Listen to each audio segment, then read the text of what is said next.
ফিরে আসার জায়গা থাকে তাহলে তওবা করে ফিরে আস। আওয়ামী লীগ, ছাত্রলীগ, যুবলীগের সাথে মেয়ে বিয়ে দিতে নিষেধ করেন দেশের সবচেয়ে আলোচিত ইসলামিক বক্তা রফিকুল ইসলাম মাদানী। তিনি বলেন, এদের কেউ যদি তওবা না করে মারা যায় তাদের জানাজাও পড়তে নিষেধ করেন তিনি। আয়নাগর প্রসঙ্গে সাংবাদিকদের সাথে দেয়া এক সাক্ষাৎকারে তিনি এসব কথা বলেন। বিস্তারিত প্রতিবেদনে। আয়নাগর ছিল, আয়নাগর আছে, শুধু নষ্ট করা হয়েছে আয়নাগরের প্রকৃত আলামত।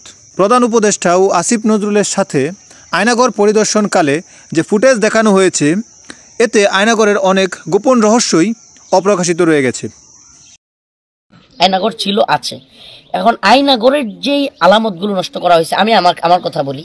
আমি র্যাব ওয়ানের যেই টর্চার সেল বা র্যাব ওয়ানের যেই ঘুমঘর ওগুলোতে ছিলাম আমি। ছাত্রদের গণ অভ্যর্থনে যারা পাশে ছিল তারা কেন আজ 7 মাস পরে এসে আয়নাগর পরিদর্শন করল? কেন এতদিন পর্যন্ত আয়নাঘর পরিদর্শন করতে কোনো সাংবাদিকদের দেওয়া হয়নি? তাদের এই অবহেলার কারণেই আওয়ামী লীগ অথবা গুজব লীগ এখন এসে গুজব ছড়াতে পারছে। তারা অভ্যুত্থানে দেশের জনতার পাশে ছিল, অভ্যুত্থানে ছাত্রদের পাশে ছিল, কিন্তু আজকে কেন তারা আয়নাগর 7 মাস সরকারকে বা সাংবাদিকদেরকে বাধাগ্রস্ত করলো?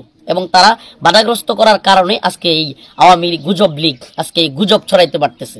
প্রথমে যদি তারা ঢুকতে দিত এই সরকারকে তাহলে বা মিডিয়াকে, আজকে এই অবস্থাটা হইতো না। তাদের গুজবের কোনো শেষ নেই। তবে আমি আমার অভিজ্ঞতা থেকে আমি যা দেখেছি তা আপনাদেরকে বলছি। শুনবে বা দেখবে, এরা তো এগুলা সাক্ষ্য দিবে। সাক্ষ্য এমনিতে দিবে না মিডিয়ায়, কিন্তু এটা তো বাস্তবতা। ওরা তো দেখবে আমাদের ভিডিওগুলো। আপনার কবরের মতো একবারে ফুল একটা কবর, এতটুকু ছোট, আপনার 4 থেকে 5 ফিট বা এরকম, আর একেবারে 1 থেকে 1.5 ফিট এতটুকু, ওই যে টুলটার মতো হবে লম্বাটা, বা একটু বেশি হইতে পারে, এরকম একটা ঘর, হালকা একটু বেশি হইতে পারে, 4-5 ফিট এরকম লম্বা। এখানেই টয়লেট, কোনো উঁচু বেড়া নাই, কিন্তু কিচ্ছু নাই। এখানেই টয়লেট, এখানেই রাখা হয়, এখানেই খাওয়া, এখানেই ঘুম।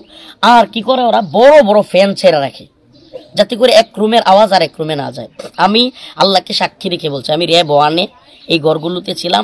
আমি নিজের কানে আমি অন্যদের আওয়াজ শুনছি, চিৎকারের কান্নার আওয়াজ শুনছি, আমি নিজে আল্লাহকে সাক্ষী রেখে বলছি।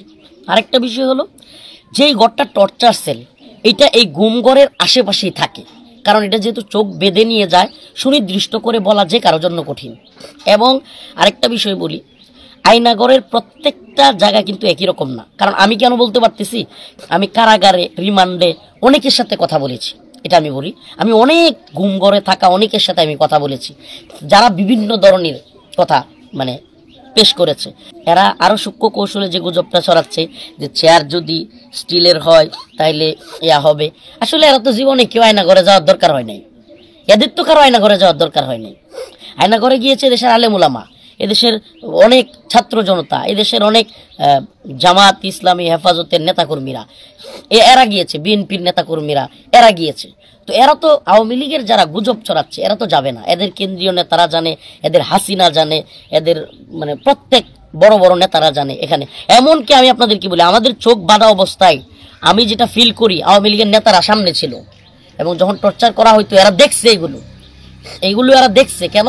কারণ এরা মজা নিত। তার না হলে রিমান্ডের সময় আমাদেরকে নির্যাতনের সময় হাত বাঁধা বা চোখ এভাবে বেঁধে রাখবে কেন? এবং মানে একজন আর একজনকে ইশারা দিয়ে যে দুষ্টামি করতেছে, মজা করতেছে, এগুলো আমরা শুনেছি, এগুলো আমাদের কানে আসতো, আমাদের চোখ লাগানো থাকলে। সূর্যের আলো যেমন সত্য, আল্লাহকে সাক্ষী রেখে বলছি, কসম করে বললেও কাফারা দিতে হবে না। এই গুম, খুন, আয়নাঘর, নির্যাতন সব সত্য। এই গুজব লীগ যত গুজব ছড়াক, এরা যত গুজব ছড়াইতে পারে, এদের কাছে স্নিগ্ধকে এরা মুগ্ধ বানিয়ে দিবে। এরা আমাদের ভাই আবু সাইদকে গুলি করে হত্যা করেছে, হাসিনা স্বীকার করেছে। এটা কিন্তু আপনারা মিডিয়ার লোকেরা জানেন, হাসিনা স্বীকার করেছে যে আবু সাইদ হত্যা হয়েছে। এরা এটাকে গুজব বলবে। এরা এই দেশের হাজার হাজার ছাত্র জনতাকে গুলি করে হত্যা, এটাকে গুজব বলবে। এরা শাপলা চত্বরের গুম, খুন, শাপলা চত্বরে রাতের আধারে গুলি করে নিরীহ ছাত্রদেরকে, তৌহিদি জনতাকে মেরে ফেলা, এটাকে মানে গুজব ছড়াবে, এটা মিথ্যা বলবে। এরা সব কিছুকে মিথ্যা বলবে, খালি বলেন যে আপা আসতেছে, এটারে সত্য। এসব মন্তব্যের এক পর্যায়ে তিনি বলেন, আওয়ামী লীগ, যুবলীগ, ছাত্রলীগের কারো সাথে মেয়ে বিয়ে দিবেন না। তারা যদি তওবা না করে মারা যায় তাদের জানাজায়ও আপনারা শরীক হবেন না। এখনই সময় তাদের সামাজিকভাবে বয়কট করার? কোনো আওয়ামী লীগ ছাত্রলীগ কোনো পরিবারের লোক হলে এদের কাছে মেয়ে বিয়ে দিবেন না, এদের সাথে আত্মীয়তা করবেন না। এরা মারা গেলে যদি তওবা না করে এদের জানাজায় পর্যন্ত শরীক হবেন না, কারণ এরা যেই পরিমাণে জুলুম করেছে, এরা দেশের শত্রু, জাতির শত্রু, এরা ইসলামের শত্রু, এরা পুরা উম্মার শত্রু। অতএব এই আওয়ামী লীগ, এই ফ্যাসিস্ট এবং এই জালেমদেরকে এখন সময় এসেছে সামাজিকভাবে বয়কট করার এবং রাষ্ট্রীয়ভাবে এদেরকে শাস্তির আওতায় নিয়ে আসার। আমি তো অনলাইনে ঘোষণা দিয়েছি যে আমি কোনো আওয়ামী লীগ এখনো যদি তওবা করে ফিরে না আসে, এই সমস্ত ব্যক্তিদের সাথে আমি আর সামাজিক কোনো সম্পর্ক রাখবো না।